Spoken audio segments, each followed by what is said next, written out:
अब जो एक खबर आई है वो एक विजिट की है डिफेंस मिनिस्टर वज़ीर दिफा अफगानिस्तान मुल्ला याकूब मॉस्को गए हैं। वहां एक मुआहदा हुआ है फ़ज़ाई दिफाई निज़ाम फराहम करने का।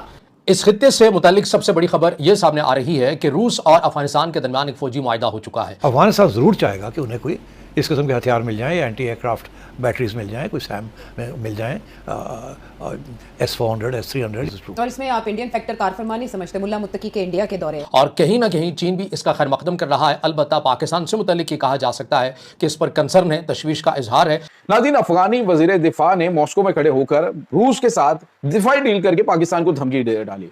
रूस चाहेगा कि जब अफगानिस्तान की तरफ से पाकिस्तान के ऊपर हमले हों तो क्या जब पाकिस्तान कार्रवाई करे तो क्या वो अफगानिस्तान को हथियार देंगे कि आप पाकिस्तान के खिलाफ डिफेंड करें अपने आप। सरगई शोइगु और अफगान हुकूमत के वजीर दिफा मुल्ला मोहम्मद याकूब मुजाहिद की मौजूदगी में ये मुआहिदा आज तहत पा चुका है। अचानक ये पाकिस्तान के दारुल हुकूमत पर हमले करने की धमकियां क्यों देना शुरू हो गए?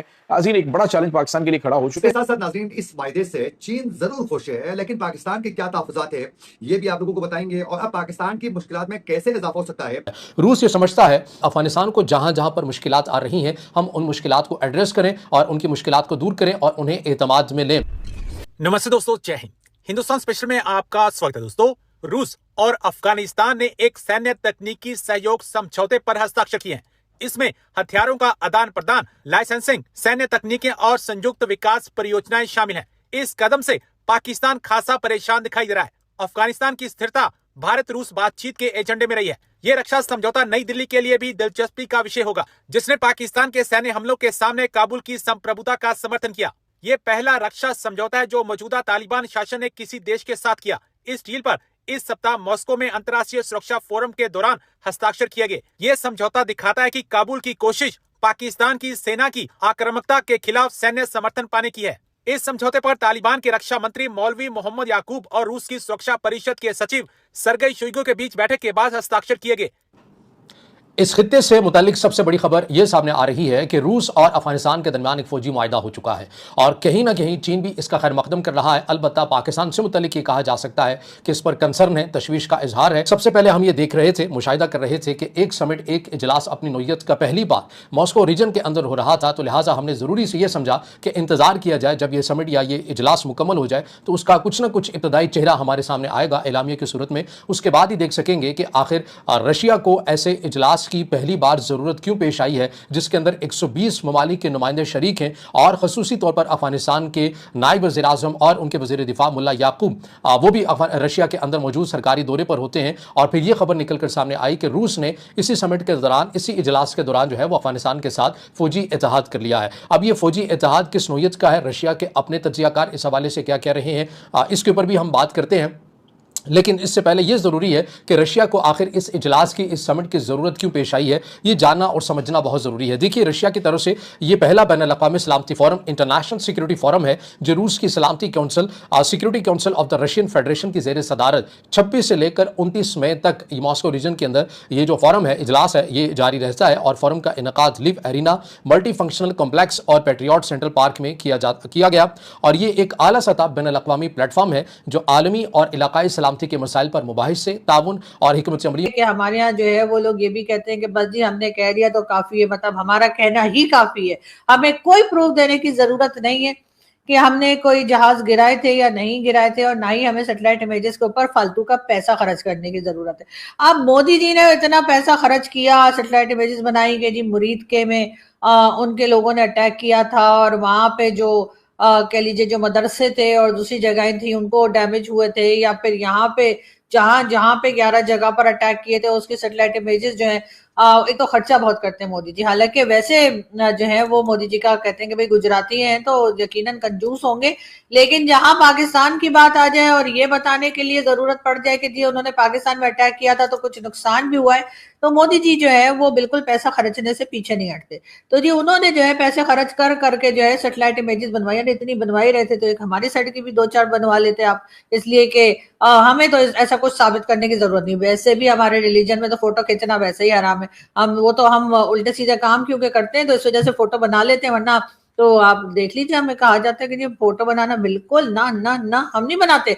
और ना ही हमें ये कुछ साबित करने की जरूरत है कि हाँ हमने जो है वो जहाज गिराए थे। जब हमने जहाज गिराए थे तो गिराए थे, अब लोगों को पता नहीं जहाजों के मलबे का क्या करना है कि जी कहाँ गिरा है, किधर गिरा है, उसके बताओ हमें, दिखाओ हमें। भारत के लोग तो यही कहते रहते हैं, लेकिन कोई बात नहीं, हम उनकी बात को एक कान से सुनते हैं और दूसरे कान से उड़ा देते हैं, इसीलिए ऊपर वाले ने हमें दो कान दे रखे। लेकिन अब एक चीज और चल रही है जी, अरब न्यूज जो है, अरब न्यूज का कहना ये है, उन्होंने जो अपने यहाँ जो न्यूज दी है उनकी वेबसाइट पे भी आप देख सकते हैं कि पाकिस्तान को तनहा करने की मोदी की जो 10 साला मुहिम जो है, या 10 साल से जो मोदी जी कोशिशें कर रहे हैं पाकिस्तान को आइसोलेट करने की, वो नाकाम रही।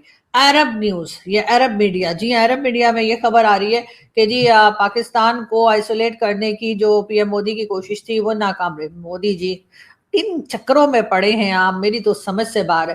भाई मैं तो पहले ही कह चुकी हूँ आपको कि आप कुछ भी करें, आप हमें आइसोलेट नहीं कर सकते, क्योंकि हमने सारी दुनिया से कर्जा पकड़ के रखा है।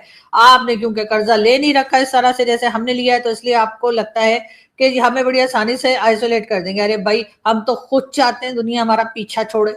कभी वो यूएई वाले आ जाते हैं कि लाओ जी हमारे जो है 3.5 बिलियन वापस करो, तो कभी सऊदी अरब कहता है कि अपने लोग भेजिए इसलिए कि आपने हमसे डिफेंस पैक्ट करके रखा है।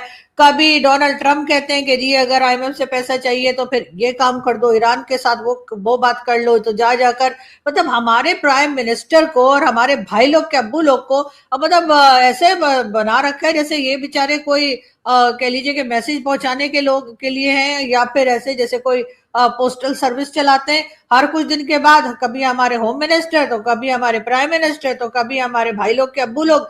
जब देखो ईरान जाने का इतना खर्चा होता है, ईरान जाने का भी ऐसे कोई फ्री में तो चला नहीं जाता है। ये लोग तो वैसे भी प्राइवेट जेट्स में जाते हैं, कौन सा आम फ्लाइट से जाते हैं।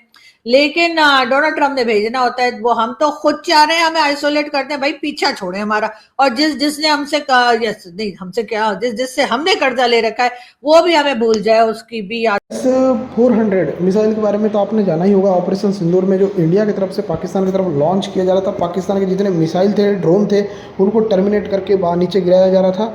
वही S-400 मिसाइल भारत के कहने पर अफगानिस्तान को देने वाला है रसिया।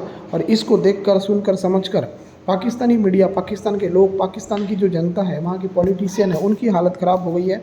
बोल रहे हैं यार कि इंडिया जो है इतना ज़्यादा सपोर्ट कर रहा है अफ़गानिस्तान को, अब कहीं हम लोग अगर अफ़गानिस्तान के साथ युद्ध करते हैं तो हम लोग की फिर से हालत ख़राब हो जाएगी।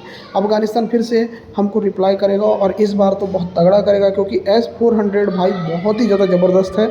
उसकी सर्विस, उसके बारे में ड्यूरेबिलिटी, और उसके बारे में आपने बहुत बार देखा है ऑपरेशन सिंदूर में कि उसके बारे में कितनी बातें सामने आई थी कि कितना ज़्यादा ड्यूरेबल है, कितना ज़्यादा इफेक्टिव है। तो अब पाकिस्तानी मीडिया की हालत ख़राब हो गई है। पाकिस्तानी मीडिया क्या करता है देखना रहेगा। बाकी आप चैनल सब्सक्राइब कर लो भाई लोग, और बेल आइकन प्रेस कर लो। मिलते हैं नेक्स्ट वीडियो में, ख्याल रखो अपना, गुड बाय।